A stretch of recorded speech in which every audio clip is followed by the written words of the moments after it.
JEE main से लिया गया ये क्वेश्चन है। इसमें एक लॉन्ग सिलेंड्रिकल वॉल्यूम है जो कि चार्ज से फिल्ड है और इसमें चार्ज यूनिफॉर्मली डिस्ट्रीब्यूटेड है। इसका volumetric charge density rho given है। हमें सिलेंडर के एक्सिस से x डिस्टेंस पे इलेक्ट्रिक फील्ड फाइंड करनी है और इसके साथ ही हमें x का वैल्यू भी गिवन है। इसे फाइंड करने के लिए हम गॉस लॉ का यूज करेंगे और उसके लिए एक सिमेट्रिकल गॉसियन सरफेस ड्रॉ करना होगा। तो यहाँ हमने सिलेंड्रिकल गॉसियन सरफेस ड्रॉ कर लिया है, इसका की रेडियस x लिया है और लेंथ l के इक्वल है।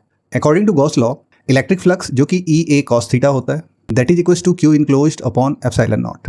तो यहाँ हमें इलेक्ट्रिक फील्ड एरिया और उन दोनों के बीच का एंगल जो कि थीटा है उससे जज करना हो। मान लिया है कि इस सिलेंडर में पॉजिटिव चार्ज फील्ड है तो इससे इलेक्ट्रिक फील्ड लाइन जो निकलने वाली है वो रेडियली आउटवर्ड होगी कुछ इस तरह से।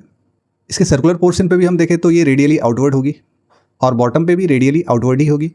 इसके बाद कर्व सरफेस पे एरिया वेक्टर इलेक्ट्रिक फील्ड के डायरेक्शन में होगा, लेकिन इस सर्कुलर पोर्शन पे देखें तो एरिया वेक्टर इलेक्ट्रिक फील्ड के साथ परपेंडिकुलर होगा तो यहाँ थीटा इक्वल टू 90 डिग्री हो जाएगा।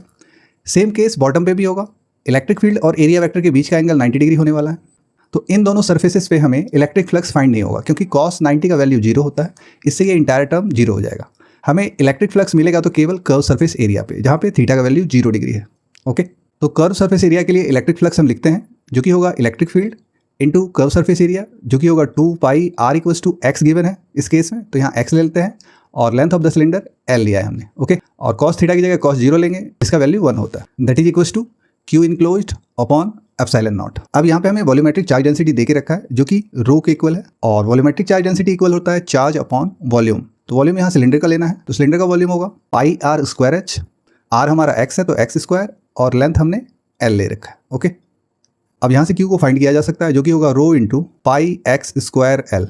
इससे मेरा आएगा e into 2 pi x l that is equals to q enclosed की जगह ये वैल्यू रखना है rho into pi x square l upon epsilon naught. अब यहाँ से देखें तो बहुत सारे वैल्यूज हमारे कैंसिल हो रहे हैं, जैसे कि पाई से पाई कैंसिल हो रहा है, एक x कैंसिल हो रहा है और l मेरा कैंसिल हो रहा है। इससे इलेक्ट्रिक फील्ड का वैल्यू आ जाएगा रो x अपॉन 2 एप्सिलॉन नॉट। इसके बाद x का वैल्यू हमें दे के रखा है तो उसको यहाँ प्लेस कर देते हैं तो rho into 2 epsilon naught upon rho और डेनोमिनेटर में 2 एप्सिलॉन नॉट पहले से था। अब यहाँ से देखें तो हमारे सारे वैल्यूज कैंसिल आउट हो रहे हैं और फाइनली रिजल्ट 1 आ रहा है। तो इससे हमारा आंसर 1 वोल्ट पर मीटर आ जाएगा। ओके।